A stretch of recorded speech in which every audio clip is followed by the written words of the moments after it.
আসসালামু আলাইকুম। আমার মতো যারা তেহারি লাভার আছেন তাদের জন্য এই রেসিপি, এই পুরান ঢাকার স্টাইলে এই তেহারিটা আজকে আমি আপনাদেরকে দিব। এটা হলো গোপন টিপ, সহজে কেউ দিতে চায় না, কিন্তু আমি আপনাদের সাথে শেয়ার করতেছি। যারা এই ঢাকা শহরের যানজটের জন্য যেতে পারেন না, তেহারিটা খেতে পারেন না, তাদের কথা চিন্তা করে আমি দিচ্ছি। আমি প্রথমে চুলায় পেঁয়াজ 1.5 কাপ পরিমাণ পেঁয়াজ কুচি দিয়েছি।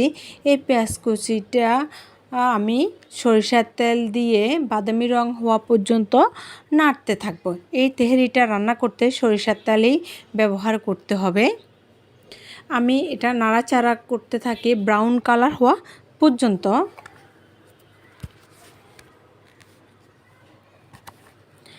এটার একটা গোপনত্ব আছে, সবাই আপনাদেরকে এটা বলতে চায় না। এটা সরিষার তেলের সাথে এখানে আমি ঘি ব্যবহার করেছি, মানুষ এটা বলতে চায় না। আপনাদেরকে বলতেছি, এটা অনেক মজা হয়, অনেক ফ্লেভার আসে। আসলে এটার মূল বিশেষত্বই হলো স্বাদ দ্বিগুণ করার। এখানে ঘিটা এবং তেলটা যে স্মেলটা আছে ওইটা অনেক ভালো আসে, খাবারের গ্রানটা।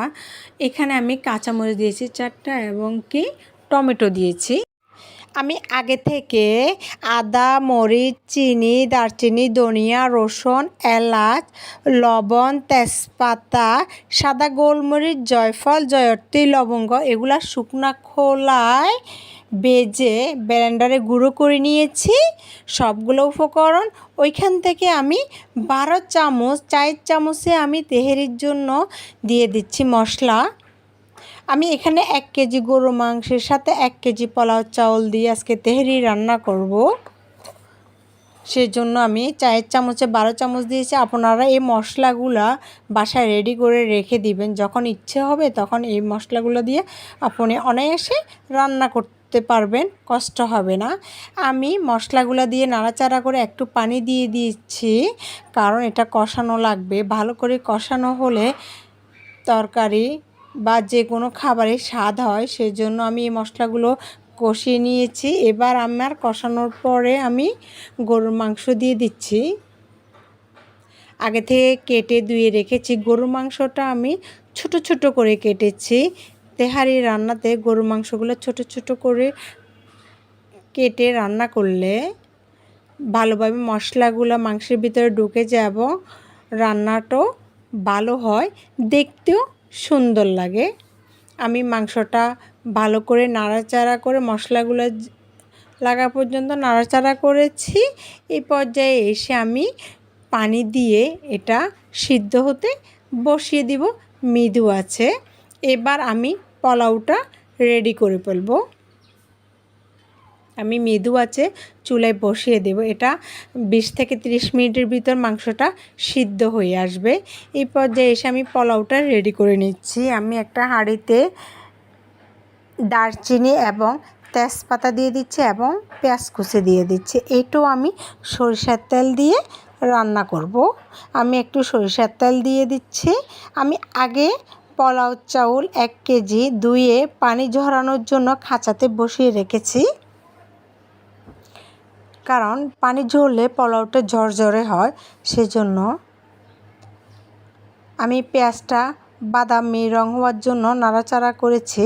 বাদামি রং হয়ে আসছে। আর এবার আমি পানি ঝরানো এই পোলাও চাউলগুলো আমি দিয়ে দিচ্ছি। পোলাও চাউলটা দিয়ে আমি ভালো করে নাড়াচাড়া করব, যেন প্রত্যেক চাউলের সাথে তেল ভালোভাবে লেগে যায়। কারণ তেলটা ভালোভাবে না লাগলে পোলাওটা ঝরঝরে হবে না। সেজন্য এবার আমি লবণ দিয়ে দিচ্ছি পোলাওতে। আর 4টা কাঁচামরিচ, 2-3 পিস টমেটো কুচি আমি দিয়ে দিলাম। দিয়ে আমি চালটা ভালোভাবে নাড়াচাড়া করে দিচ্ছি। নাড়াচাড়া করে আমি 2 কেজি পানি, যেহেতু 1 কেজি পোলাওর সাথে 2 কেজি পানি আমি গরম করে রেখেছিলাম, এই পানিটা আমি দিয়ে দিব। আমার ভালোভাবে মিক্স করা হয়ে গেছে চাউলটা তেলের সাথে। এটা ভাজা ভাজা ভাব দেখা দিবে হালকা। এই পর্যায়ে এসে আমি পানিটা দিয়ে দিচ্ছি। এখানে 2 লিটার আমি পানি দিয়েছি। পানিটা দিয়ে আমি চাউলগুলো ভালো করে নাড়াচাড়া করে একটু লবণটা দেখে নিব। আর লবণটা দেখার সময় আপনারা খেয়াল করেন কিনা জানি না, লবণটা যদি একটু লোনতা লোনতা ভাব হয় তাহলে বুঝবেন যে আপনার পোলাওয়ের লবণটা পারফেক্ট হয়েছে। আর লোনতা ভাব না হলে এই পোলাওটা খেতে মজা লাগবে না। লবণটা ঠিকঠাক না হলে খেতে ভালো লাগে না। আমিও লবণটা একটু দেখে নিচ্ছি।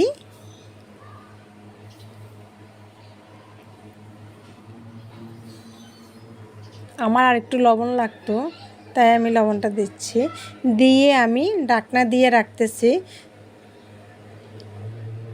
আমি চাউলটা ফুটে আসলে পানিটা মাখা মাখা হয়ে গেলে আরেকটা পাতিলে পানি দিয়ে চাউলটা বাফে বসিয়ে দিব সিদ্ধ হওয়ার জন্য। এভাবে পানি দিয়ে বসালে পাতিলের তলায় পোলাওটা লেগে যায় এবং জড়জড়ে হয়। আপনারা চাইলেও রাইস কুকারে পোলাওটা করে নিতে পারেন। এই পর্যায়ে এসে আমার মাংসটা দেখতেছি মাংসটা সিদ্ধ হয়েছে কিনা। হ্যাঁ, আমার মাংসটা সিদ্ধ হয়ে আসছে। এবার আমি লবণ দিয়ে দিচ্ছি, কারণ আমি আগে লবণ দিনে মাংসটা যদি সিদ্ধ না হয় তাড়াতাড়ি সিদ্ধ হওয়ার জন্য আমি লবণ দিই নাই। সিদ্ধ হয়ে আসছে আর আবার আমি লবণ দিয়ে দিচ্ছি। এবার আমি মাংসটা নাড়াচাড়া করে আমি আগে থেকে যে পোলাও রান্না করা ছিল আমি এই অল্প অল্প করে পোলাওগুলো দিব আর নাড়তে থাকবো ভালোভাবে নাড়াচাড়া করে দিলে মাংসটা যেন সবগুলো পোলাওর সাথে লেগে যায়, সেই জন্য। তাহলে মিক্সটা ভালো হলে খেতেও ভালো লাগবে। আমার রেসিপিগুলো যদি আপনাদের ভালো লাগে তাহলে আমার চ্যানেলটিকে সাবস্ক্রাইব করবেন, লাইক দিবেন, বেল বাটনটি অল করে দিবেন।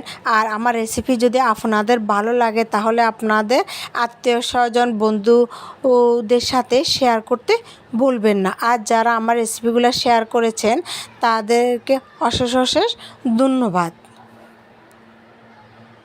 আমি ভালো করে সবগুলা পোলাও অল্প অল্প করে মিক্স করতেছি। একসাথে দিলে মিক্স করতে কষ্ট হয়, সেজন্য আমি ভালো করে মিক্স করে উপর থেকে 3 টেবিল চামচ ঘি ছড়িয়ে দিয়ে আমি ঢাকনা দিয়ে রেখে দিব। আমি 5 মিনিট পর এসে এটা হালকা করে ঢাকনাটা না খুলে নাড়াচাড়া করে দিব।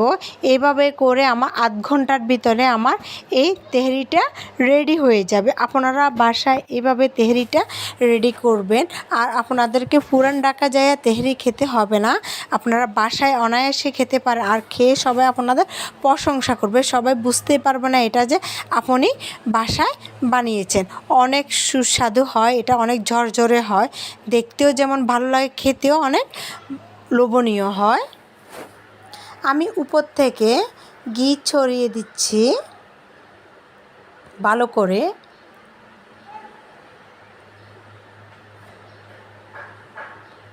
আমি এখানে 3 টেবিল চামচ ঘি ব্যবহার করেছি।